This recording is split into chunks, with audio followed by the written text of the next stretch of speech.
সাত সকালে হিলকাট রোডের ইলেকট্রিক পোলে আগুন। শুক্রবার সকালে শিলিগুড়ির হাসমি চক সংলগ্ন হিলকাট রোডের পাশে থাকা একটি ইলেকট্রিক খুঁটিতে অগ্নিকাণ্ডের ঘটনা ঘটে। চারিদিকে ছড়িয়ে পড়ে কালো ধোঁয়া ও খুঁটিতে দাউ দাউ করে আগুন জ্বলতে দেখে এলাকার বাসিন্দারা দ্রুত খবর দেয় দমকল বিভাগে। ঘটনার খবর পেয়ে তৎক্ষণাৎ ঘটনাস্থলে পৌঁছায় দমকলের একটি ইঞ্জিন ও শিলিগুড়ি থানার পুলিশ। দমকল বাহিনীর তৎপরতায় কিছুক্ষণের মধ্যেই আগুন সম্পূর্ণরূপে নিয়ন্ত্রণে আসে। তবে এলাকাবাসীরা জানান, পরপর 4 থেকে 5টি ইলেকট্রিক খুঁটিতে আগুন লেগে গিয়েছিল। বাকি খুঁটিগুলোতে আগুনের তীব্রতা কম থাকায় এলাকাবাসীরা মিলে সেই আগুন নিয়ন্ত্রণে আনে।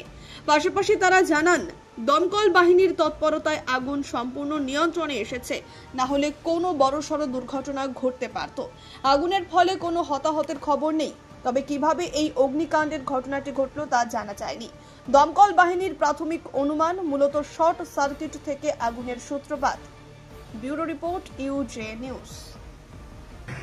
ছটা নাগাদ হঠাৎ একটা আওয়াজ পেলাম, খুব ভয়াবহ, বিশাল বাইরে যখন বেরিয়ে দেখি গেটটা খুলে চারিদিকে আগুন জ্বলছে। চারিদিকে শর্ট সার্কিটের মতন আগুনের ফুলকি বাড়াচ্ছে। এখান দিয়ে ওই পোল, তারপরে সামনের পোল, এই পোল দিয়ে চারিদিকে পড়ছে। সঙ্গে সঙ্গে আমরা ফায়ার ব্রিগেডকে ফোন করলাম। ফায়ার ব্রিগেড আসছে, এসে তারা যথাযথভাবে একদম এখন আগুন নিয়ন্ত্রণে।